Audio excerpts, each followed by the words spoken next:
We spend some people up to 80% of their time doing administrative work. And with true agentic AI, we're able to kind of flip that script. Where we really see AI helping is getting AI in front of the production teams so that as the story changes, they themselves can kind of see that data from the network.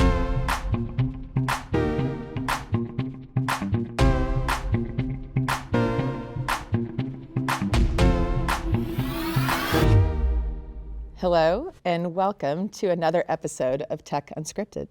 Today, we're going to talk about the future of our workplaces in the sports industry and also in higher education, but might I add, higher education where one of the most iconic basketball players of all time went to school, Patrick Ewing. So with that, I would love for you gentlemen to please introduce yourselves and let's dig in.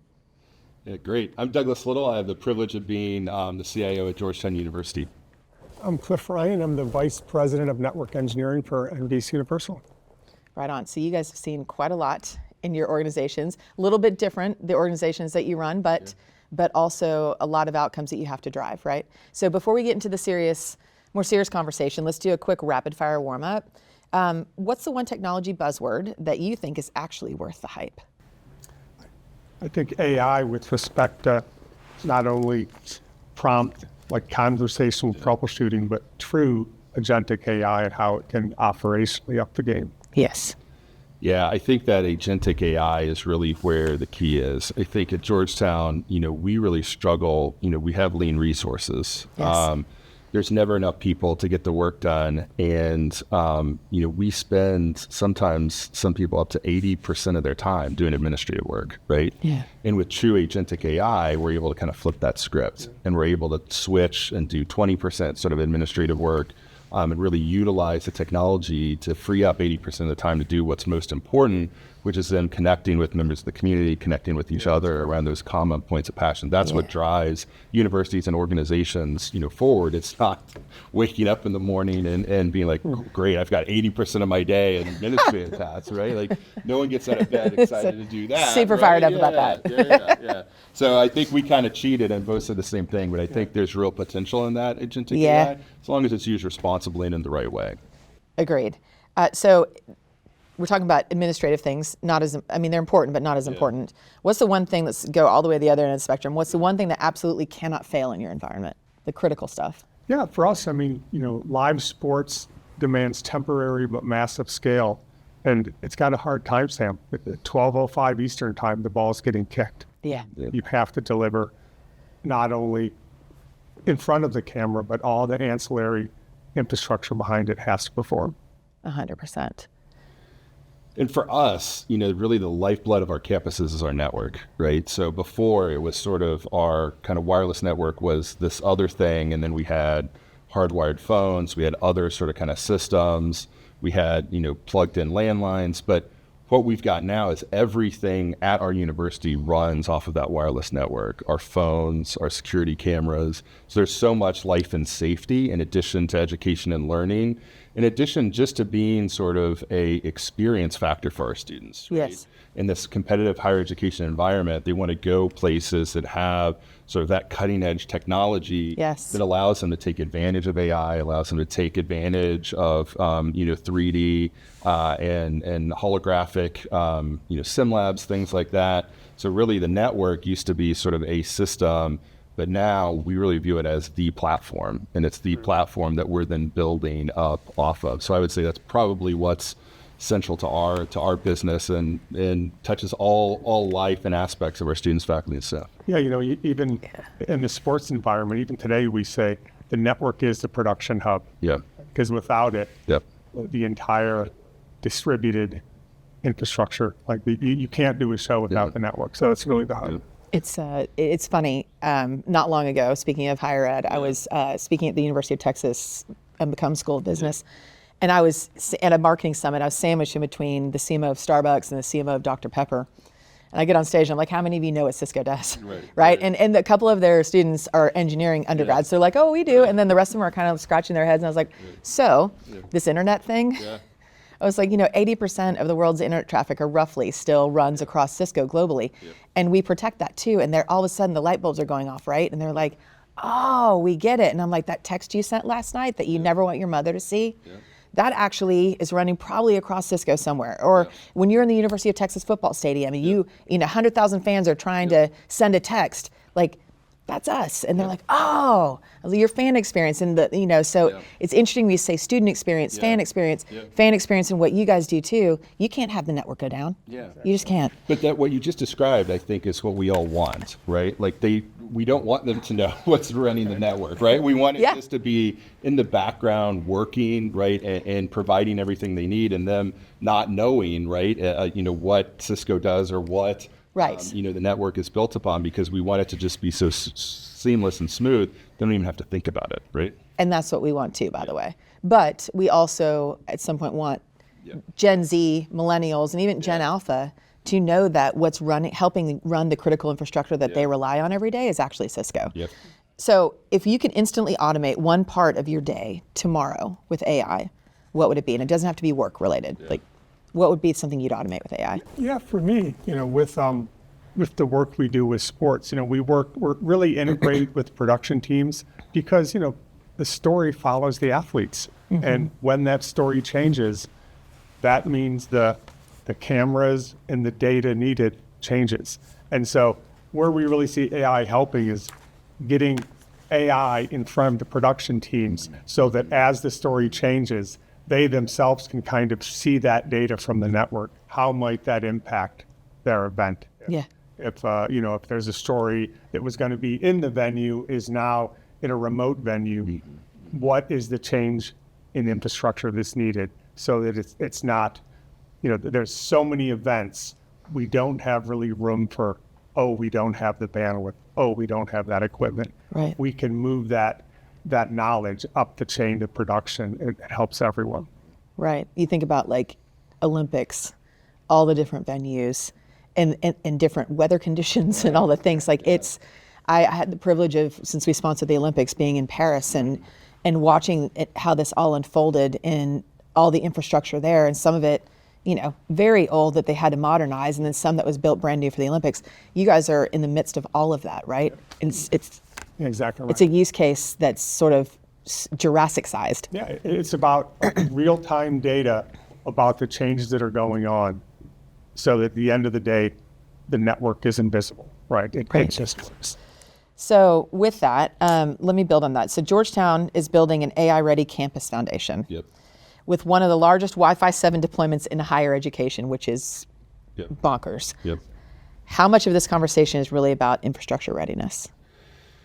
Yeah, I think I'm really reframing it to that experience, right? Okay. And so some of it is infrastructure readiness. Obviously, we had some buildings, we had some switches, we had some backbone as part of this refresh that we need to do. But what we really want to do is provide that experience to where a student can be in one of the just off-campus housing, right? Mm-hmm. Start something on their mobile tablet, walk across the main lawn, walk into a classroom building, stop and get a coffee, go in and start their class without ever losing any connectivity, right?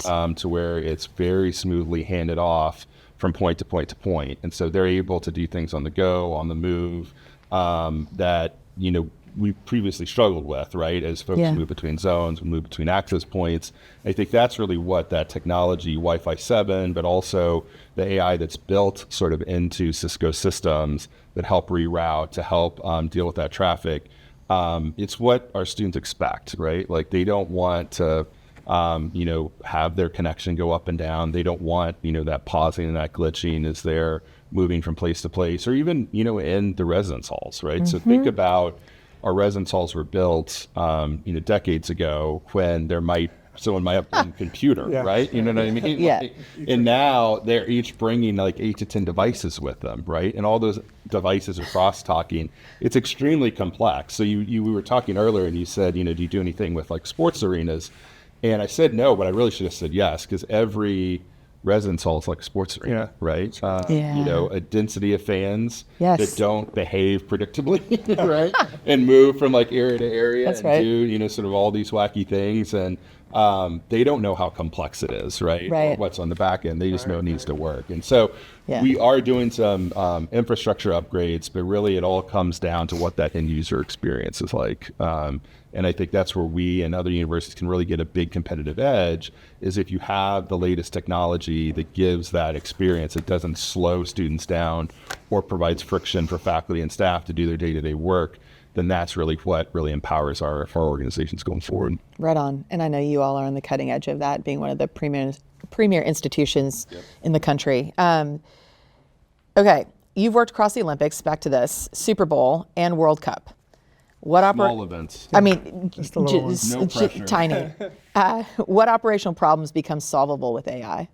It's the idea of operational insight for a larger user base. Yeah. Like today, there's an issue, we might have production teams calling network engineers to kind of understand that, is there an issue that could be impacting our video that's the network? You start opening that up with prompts and kind of like a Canvas AI scenario. Now you have production teams able to really understand themselves. And as they know something might change, how might this impact? And is this a problem? Right. And they can start doing that work themselves.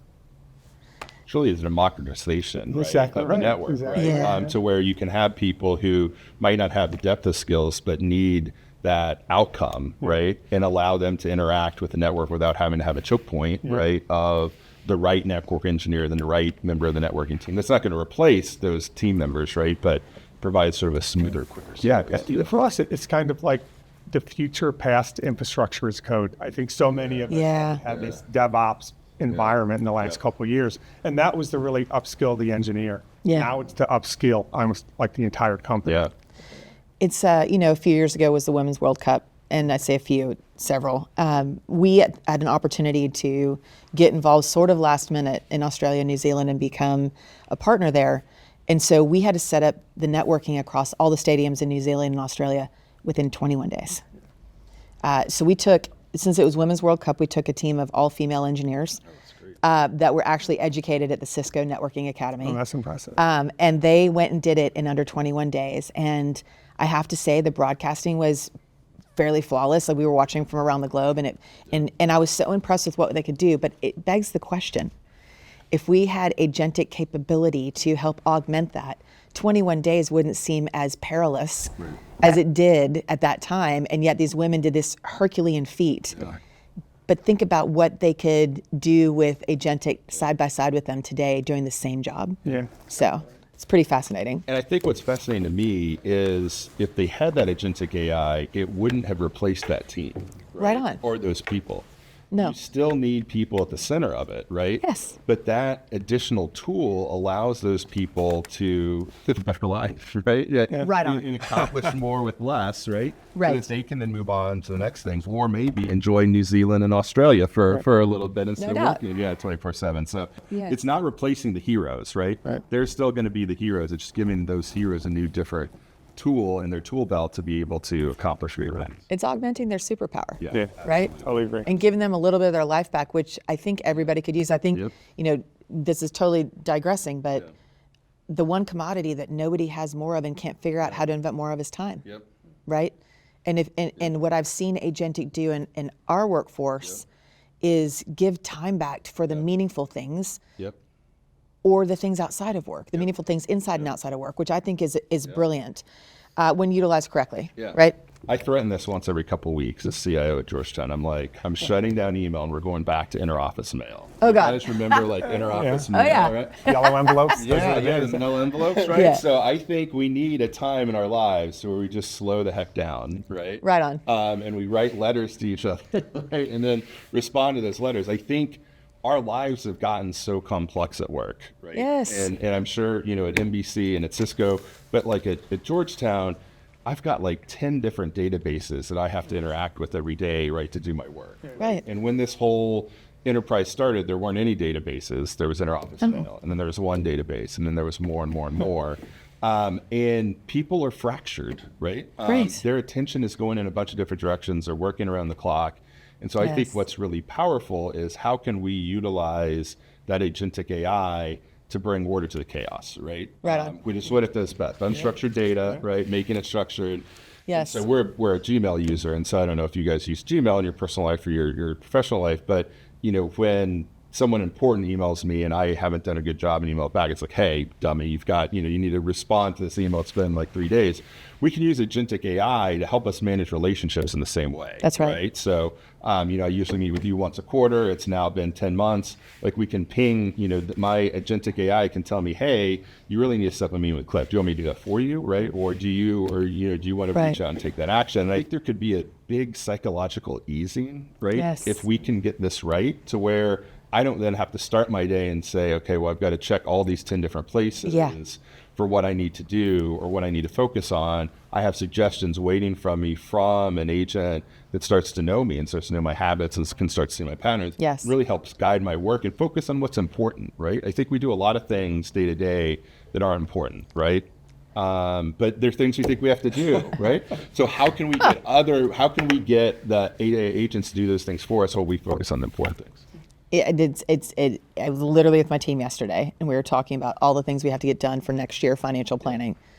And the hottest topic in the room was what we cannot do next year. And the prioritization of that amongst senior leaders who have great experience is still so hard because we want to do everything. And then it's like, you don't do everything well, right? And so having the help of agentic to say, hey, looking at all these patterns and here's what I'd recommend. What a relief. So you touched about this earlier, Doug, when you said, hey, you have to serve, the campus moves with students, like it's literally everywhere. The definition of what a workplace is in both of your environments is so broad. It is not sitting in a conference room, right? I mean, yes, I'm sure that's part of it, but it's a very different. And we have customers like McLaren Racing who move their data center 24 times or 26 times a year to the most extreme climates on the planet. Their workplace is everywhere. Your workplace is everywhere. Your workplace is everywhere your students go. So with that in mind, I'd like to go, Cliff, to you first. Your teams operate across all these venues, countries, and temporary production environments. How do you create consistency across highly mobile operations? Yeah, it's interesting. In 2024, we did about 380 remote events. And so far this year, and it's only June, we're up to 600. Oh, wow. So, wow. You need to take them back to interoffice mail. That's why. That'll slow them down. That's why you're doing so many events. But, so you take that and the idea that, this distributed production environment, it was only 3-4 years ago where it was getting that remote production truck out of the venue, use the network to distribute it backwards. But I honestly see it changing. Maybe there's no production truck, but there's compute. Some of these next generation venues have compute, and we're going to want to use it. So with respect to the workplace, it's really just, you're involving the entire team. There is no more a campus engineer versus a backbone engineer. It's really about upskilling the whole team, so that they can deal with the field, deal with the back end compute, and really just work in unison. And honestly, from an AI perspective, it's that idea of, you have junior engineers, you have senior engineers, but giving them some technology beyond infrastructure as code to where they can ask questions and glean information. That's like the workplace of the future as we see it. Right on. Doug, students and faculty now expect seamless experiences, as we discussed, everywhere on campus. How has hybrid learning reshaped your technology priorities? Yeah, and I was talking to someone earlier, the sun never sets on Georgetown, right? So we have our two DC-based campuses. We have a campus in Qatar. We have a campus, Villa in Italy. We have a campus in Jakarta, Romania 1 in Greece, right? So we're all over the globe, and that's not counting where our students are studying abroad or where our faculty are doing some medical research in Africa, right?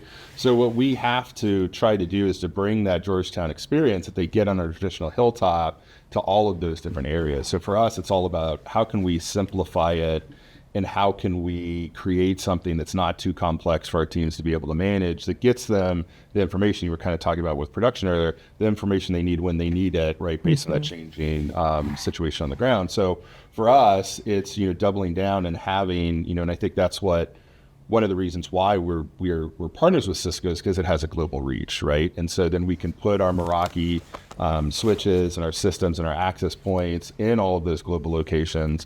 And then we can also put Meraki cameras there, right? And so then when our VP of public safety is focused, right, on keeping our entire community safe, it's not just those people that are on that traditional Hilltop campus, right? Yeah. It's the people in Qatar they're undergoing a horrific situation there. Yeah. And so, being able then for them just to log on, it's all in their Meraki dashboard, right? Yes. In public safety, just to be able to, at a glance, get sort of that literal picture, right, of what's going on across all our different campuses.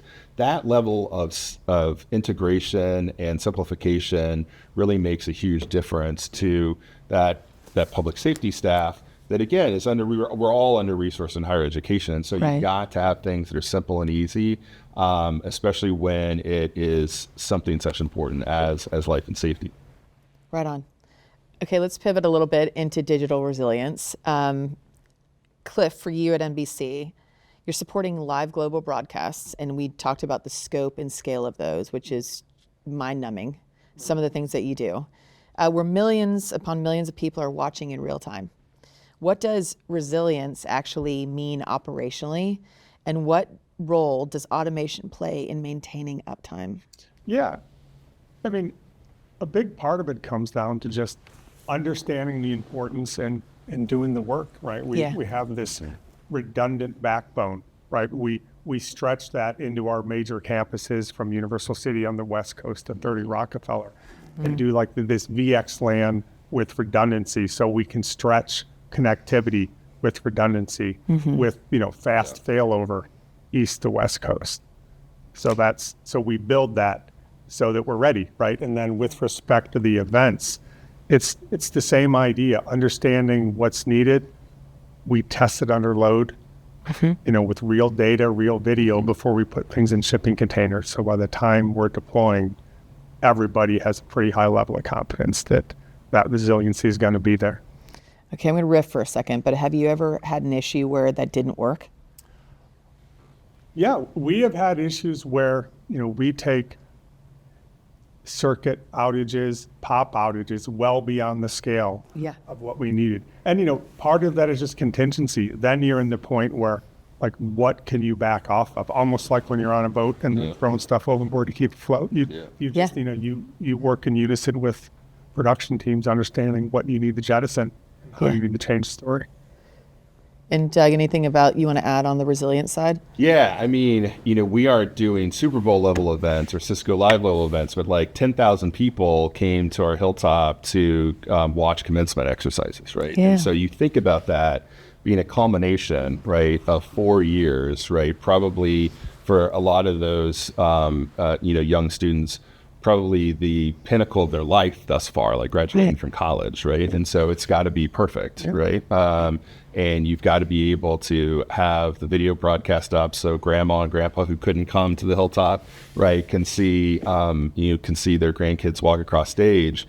And that's how we sort of kind of start to build those relationships then after they leave our Hilltop, right? So this is like a big deal for higher education, a big deal for Georgetown, because it's a different chapter in what we hope is that lifelong relationship. So it's got to be perfect. It's got to work the way it's supposed to.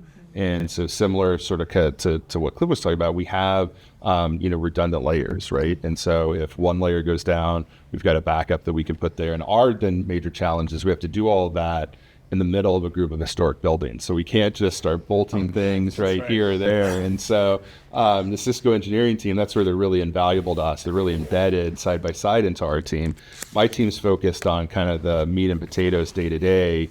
And our engineering team really helps, the Cisco engineering team really helps come in and helps us focus on the future, right? It helps us talk about how do we optimize, how do we have those redundant layers, how do we have those oh crap moments, what are we going to do, and what do we already have in place in our infrastructure that allows us to quickly pivot. Yeah. It's, hearing both of you talk about these moments that really matter. A few years back, I was interviewing the head of security for the NFL, and at a different Cisco Live a few years back, and we were talking about sport and how great it is and the fan experience and all the things, and she said, and also life and death, and I was like, well, what do you mean by that? And she said, well, there was a player that was on the field a few years back, I'm sure you remember, it's all over the news, that had a heart event if you go back and kind of freeze frame and you look around the stadium, so many people had their phones out and they were live streaming, trying to figure out what was wrong. Like everybody was texting, calling, and she said, if our network bandwidth had not been there, the doctors who were on the field could not have gotten the right advice at that time to have literally been working on this athlete and saving his life. And she was like, it matters. That resilience, that infrastructure actually matters in those times. And when it's at that kind of scale of like an NFL game or a playoff, like in like the Olympics, it doesn't matter if it's graduation where your child is walking across the stage at Georgetown. Those are the life moments that matter, all the way through to saving an athlete's life. In an extreme case, resiliency has to be there for the things that we need in this life, right? And so while we kind of take it for granted at times, it matters so very much. Resiliency and lack of latency. Yes, right? that. And so you think about a lot of the just tragic situations in our society and in higher education with our colleagues at Brown, right? Like seconds matter, right? And waiting, 4 or 5 seconds for a camera, right, to get you real-time data could be that life or death, right? And so it's resiliency, but it's also, how quickly and how much can you reduce that latency to see things in real time, to respond, right? And that has life or death, unfortunate consequences. Yeah, but predictive latency under network failures is one of our most challenging problems. Right. Yeah. How do you make sure you know what that's going to be, and we'll keep delivering. Right on. Thank you both. Yeah. It's been a delightful conversation. Thank you for your partnership, and here's to a great week. Yeah, thank you. Yeah. Thank you.